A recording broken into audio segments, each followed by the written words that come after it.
नमस्कार, आप देख रहे हैं IBC 24। मैं हूं आपके साथ विजय कुमार पंड्या। मध्य प्रदेश की खबरों की शुरुआत करते हैं। मुख्यमंत्री शिवराज सिंह चौहान ने दिल्ली में प्रधानमंत्री नरेंद्र मोदी से मुलाकात की है। करीब 1 घंटे चली मुलाकात के दौरान मुख्यमंत्री ने प्रधानमंत्री मोदी को प्रदेश में चलाई जा रही अलग अलग योजनाओं और कामों की जानकारी दी। मुख्यमंत्री ने अपने दौर में पार्टी अध्यक्ष जेपी नड्डा और केंद्रीय कृषि मंत्री नरेंद्र सिंह तोमर से भी मुलाकात की।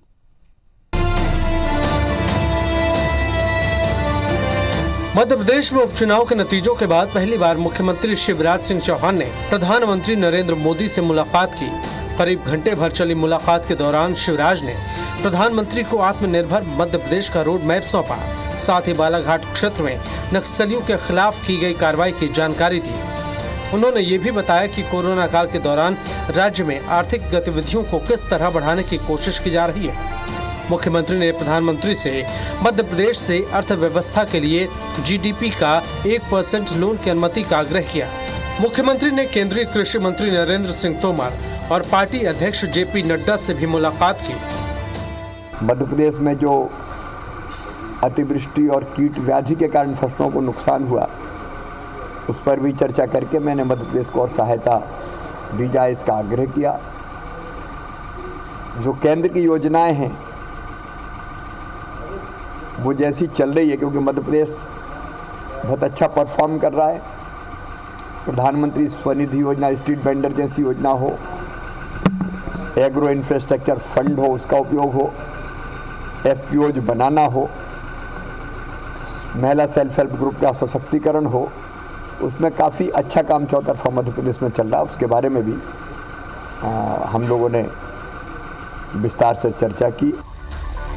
भोपाल में ज्योतिरादित्य सिंधिया के साथ बैठक के बाद प्रधानमंत्री से शिवराज की मुलाकात के सियासी मायने भी निकाले जा रहे हैं। अटकलें लगाई जा रही हैं कि आला कमान को भरोसे में लेकर ही मुख्यमंत्री अपनी टीम में नए सदस्यों को शामिल करना चाहते हैं। वहीं दिल्ली में चल रहे मंथन के बीच तय माना जा रहा है कि पार्टी प्रदेशाध्यक्ष VD शर्मा की कार्यकारिणी की घोषणा जल्द कर दी जाएगी। लेकिन सिंधिया समर्थकों को संगठन से बाहर रखने की खबरों ने कांग्रेस को एक बार फिर सिंधिया और बीजेपी पर तंज कसने का मौका दे दिया है। प्रदेश अध्यक्ष जी का अपना विवेक अधिकार है कि वो किसको कितना यहाँ पे रोल देते हैं। उससे मुझे लगता है कि सबका मिलकर एक सामंजस्य और समन्वय बनेगा। निश्चित रूप से कोई व्यक्ति अब सिंधिया समर्थक नहीं है, अब सब भारतीय जनता पार्टी कार्यकर्ता है। और सिंधिया जी भी अपने आप में इस बात को कह चुके हैं कि वो भी भारतीय जनता पार्टी के एक अनुशासित कार्यकर्ता है। वो तो कहा है ना उनने कि पहले ट्रेनिंग देंगे और ट्रेनिंग में जो पास होगा उसको लेंगे, तो अभी तो ट्रेनिंग तो हो पहले। मुख्यमंत्री और बीजेपी के सामने मुश्किल ये है कि वो किसे कैबिनेट में जगह दें और किसे प्रदेश संगठन में सेट करें, क्योंकि नगरीय निकाय चुनाव के चलते भी पार्टी अपने नेताओं और कार्यकर्ताओं की नाराजगी का जोखिम नहीं उठाना चाहती। Bureau report IBC 24।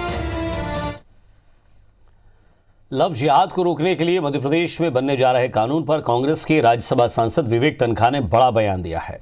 तन्खा ने कहा है कि जब कोरोना संक्रमण से लोगों की मौत हो रही है और इलाज में लापरवाही के मामलों से जनता परेशान है, तब अचानक इस कानून को लाने की क्या जरूरत पड़ गई। विवेक तन्खा ने इस कानून को जनता की भावनाओं से खिलवाड़ और उनका ध्यान मूल मुद्दों से भटकाने की सरकारी कवायद बताया।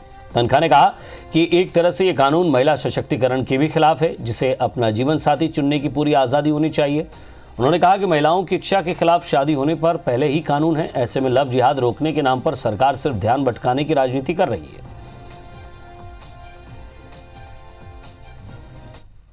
ये लव जिहाद का जो कानून है ना, ये डाइवर्ट करने का कानून है।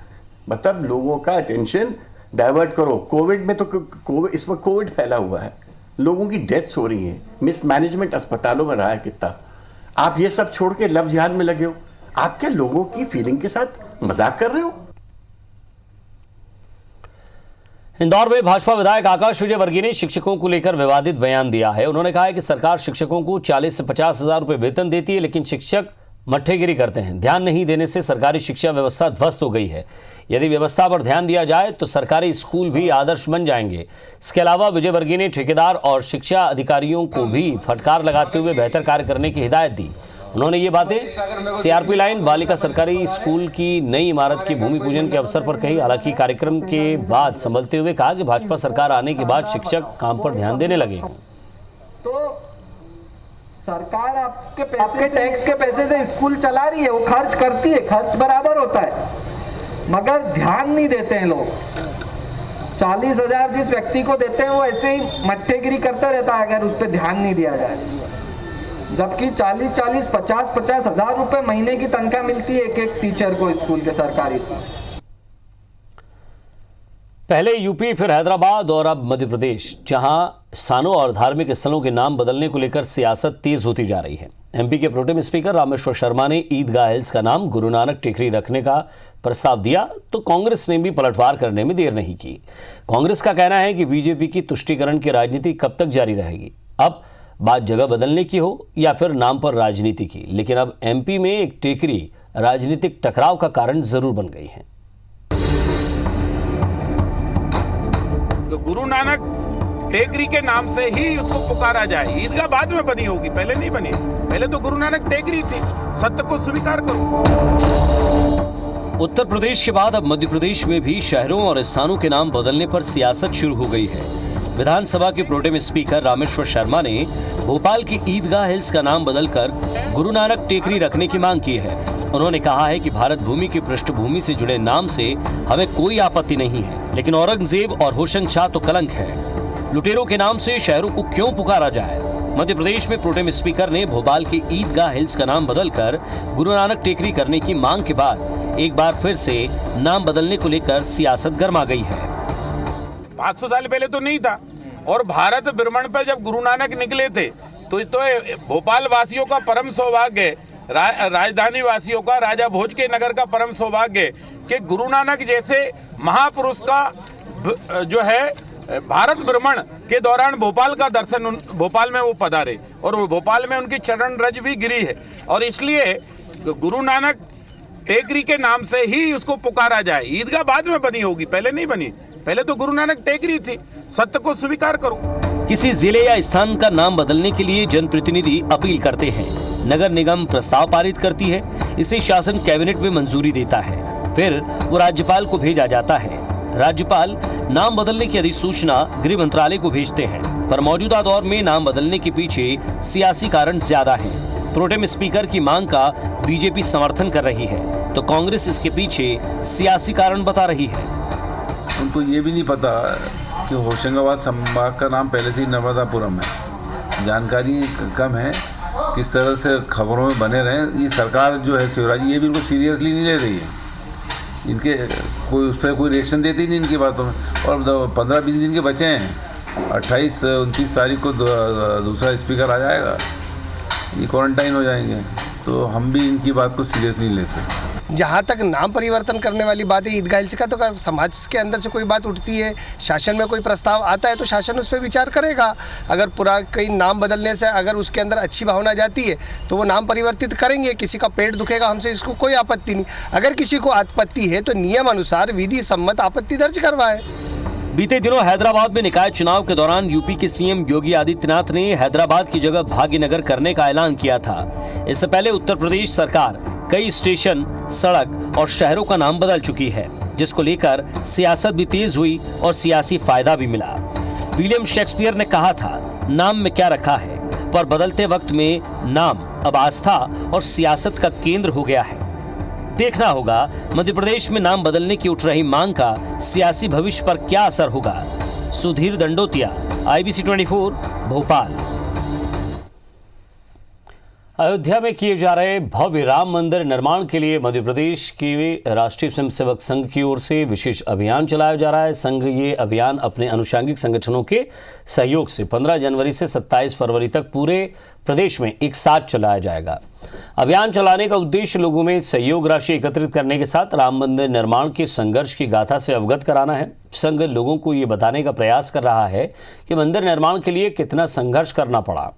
इधर संघ की इस मुहिम पर कांग्रेस ने सवाल उठाए। कांग्रेस का कहना है कि राम मंदिर पूरे देशवासियों की आस्था का विषय है, लेकिन सहयोग राशि जुटाने से पहले सालों से एकत्र हुए 1400 करोड़ रुपए का चंदा पहले ट्रस्ट को सौंपा जाए।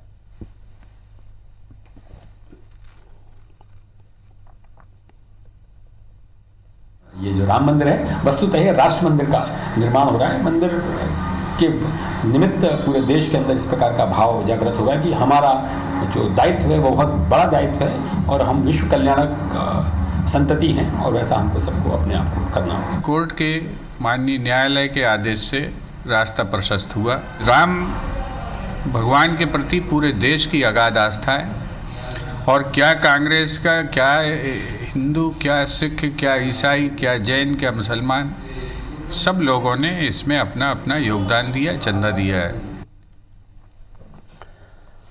और बात जबलपुर की, जहां तिलरी स्थित संजय इंडस्ट्रीज पर छापा पड़ा है। खाद्य और औषधि विभाग ने छापा मारा है। गंदगी के बीच बनाए जा रहे थे चिक्की और नमकीन।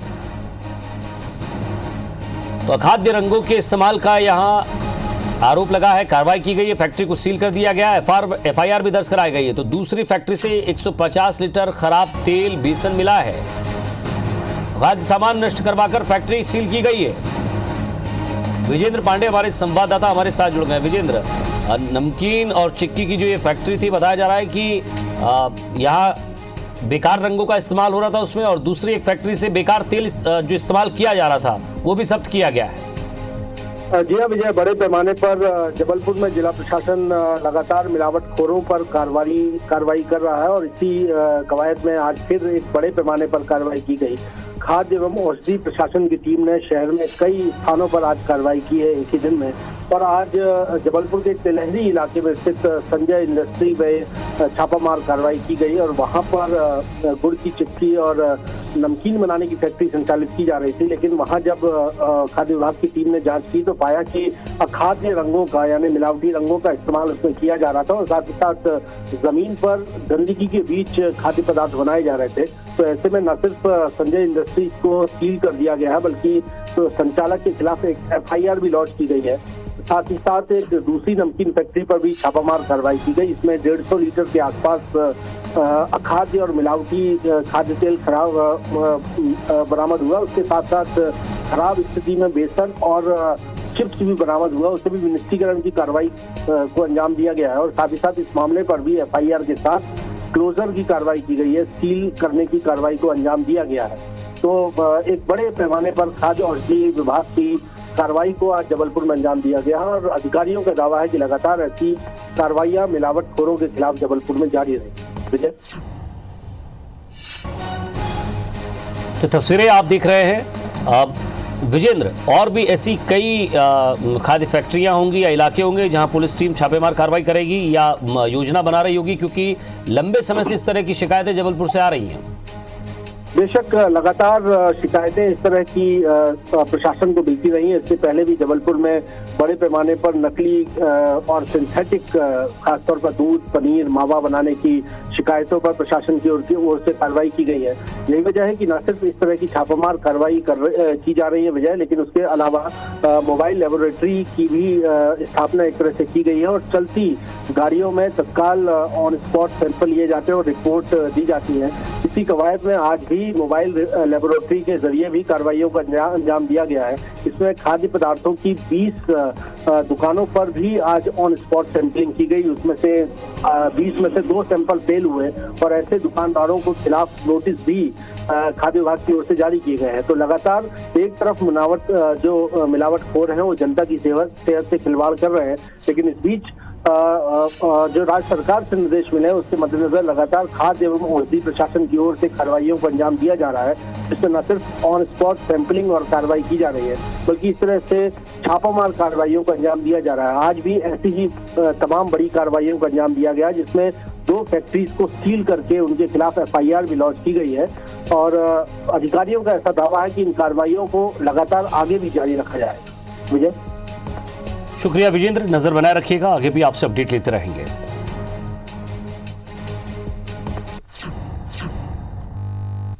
मध्य प्रदेश में डेयरी प्रोडक्ट में मिलावट करते हुए ठिकानों पर छापेमार कार्रवाई की गई है। मुरैना और इंदौर में खाद्य विभाग ने दबिश दी। मुरैना में दूध डेयरी को सप्लाई किए जा रहे खतरनाक केमिकल के गोदाम पर दबिश दी गई। टीम ने केमिकल का सैंपल लेकर जांच के लिए भोपाल लैब भेजा है। वहीं इंदौर के पोलो ग्राउंड क्षेत्र में मायाराम डेयरी और सदगुरु मिल्क प्रोडक्ट पर छापा मारकर बड़ी मात्रा में केरोसिन बरामद किया है। सदगुरु मिल्क प्रोडक्ट के एसिटिक एसिड मिलने की भी वहां खबर मिली है। खाद्य और औषधि विभाग की छापेमार कार्रवाई में बड़ा खुलासा हुआ है।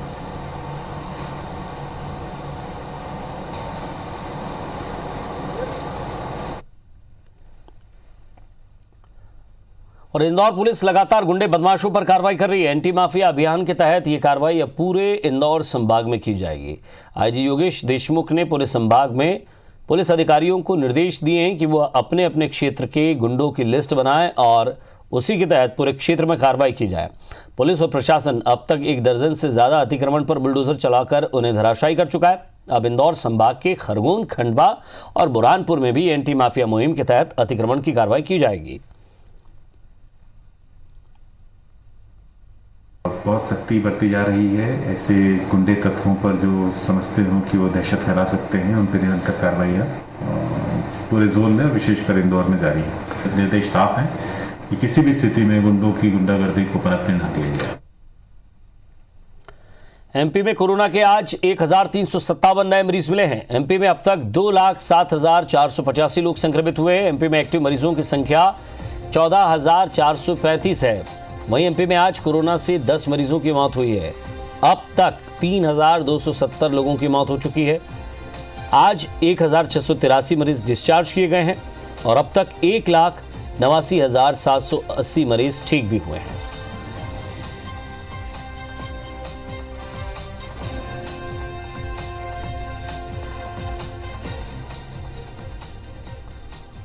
जबलपुर में लोक निर्माण विभाग ने सरस्वती घाट और लमेटा घाट पर प्रस्तावित पुल निर्माण के टेंडरों को निरस्त कर दिया है। सालों पुरानी मांग के बावजूद पुलों के निर्माण की शुरुआत न होने से दोनों ही घाटों से लगे गांव के ग्रामीणों और नर्मदा भक्त खासे आक्रोशित हैं। उनका आरोप है कि ठेकेदारों की मुनाफाखोरी ने लमेटा घाट और सरस्वती घाट पर पुल बनने की उम्मीदों पर पानी फेर दिया है। पुल नहीं बनने से हजारों श्रद्धालु नर्मदा परिक्रमा करते हुए करीब 15 किलोमीटर लंबा फेरा लगाते हैं। आपको बता दें कि नर्मदा सेवा यात्रा के दौरान मुख्यमंत्री शिवराज सिंह चौहान ने दोनों ही प्रमुख घाटों पर पुल बनाने की घोषणा की थी।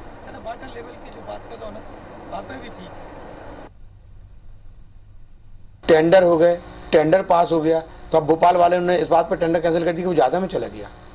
तो जब फिर आप पास हो क्यों, कैसे ज़्यादा में चला जाएगा? ये बड़ी रणनीति है। हम तो मां नर्मदा से प्रार्थना करते हैं कि शीघ्र ही कोई भी एक प्रकार का पुल बन जाए जिससे पंचकोसी परिक्रमावासी उतर सकें। पुराने एसओआर पे काल हुआ है तो उसी पे टेंडर होगा। अब जैसे 49.5 डाला था तो हो सकता है इस बार 45 डाल दे, 40 डाल दे, कंडक्टर थोड़ा भी कम हो जाएगा। होशंगाबाद के फेफरताल से हफ्ते भर पहले लापता हुई 14 साल की किशोरी बच्ची मिल गई है। सूत्रों के मुताबिक नाबालिग लड़की यूपी नेपाल के बॉर्डर पर मिली है। ये सूचना देर रात सीएम शिवराज सिंह चौहान ने नाबालिग के पिता को मोबाइल पर दी। सीएम का फोन आने के बाद गांव के लोग भी पीड़ित परिवार के घर पहुंच गए। सभी लोग अब उसके घर आने का रास्ता देख रहे हैं। इससे पहले 22 नवंबर को नाबालिग के गायब होने के बाद पुलिस पर लापरवाही के आरोप लग रहे थे। पीड़ित परिवार के साथ 2 दिन पहले हिंदू संगठनों ने कलेक्टर कार्यालय के बाहर प्रदर्शन किया था। हिंदू संगठनों का कहना था कि ये लव जिहाद का मामला है। वहीं कोई कार्रवाई न होता देख परिजन ने सीएम से मुलाकात कर इस मामले में शिकायत की थी। इसके बाद पुलिस हरकत में आई। सोमवार रात खुद सीएम ने परिजन को लड़की के सकुशल मिलने की जानकारी दी। वहीं आरोपी को भी हिरासत में ले लिया गया। हालांकि पुलिस अधिकारी खुलकर कुछ नहीं कह रहे हैं।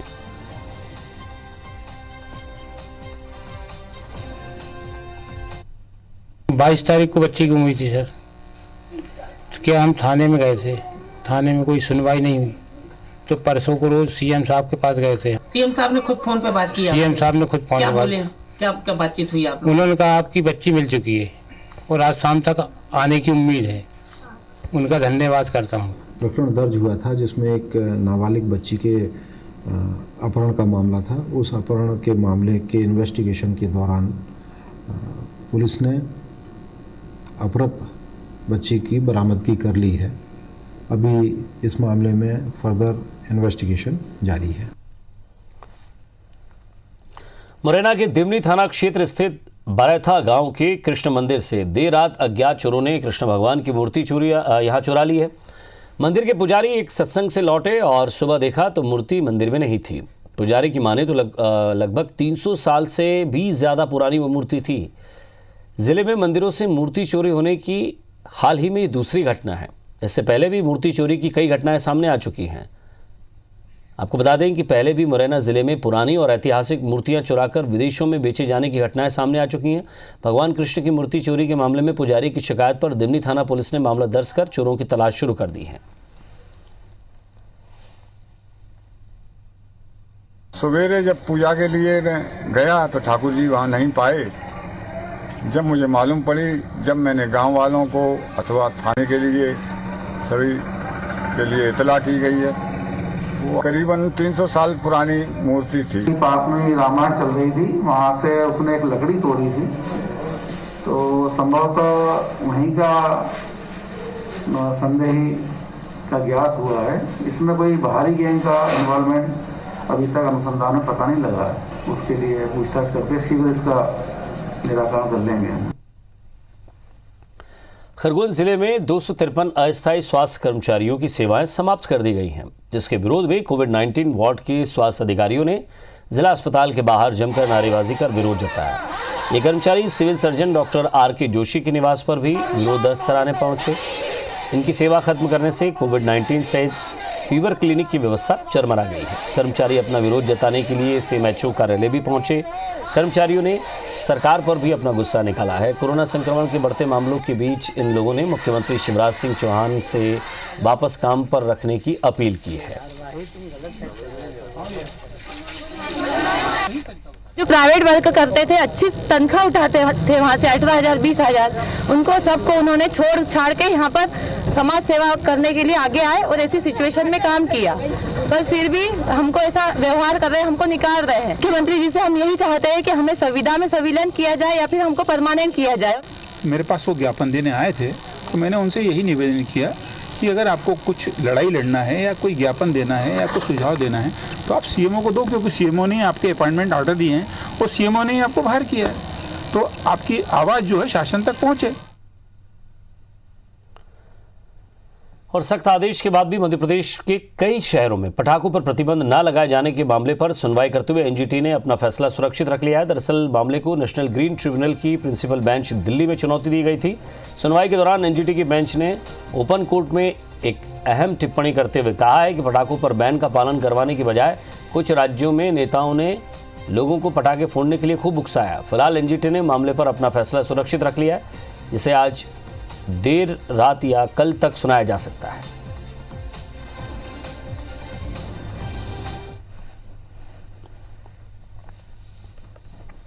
और इसी के साथ फिलहाल इस बुलेटिन में इतना ही। नमस्कार।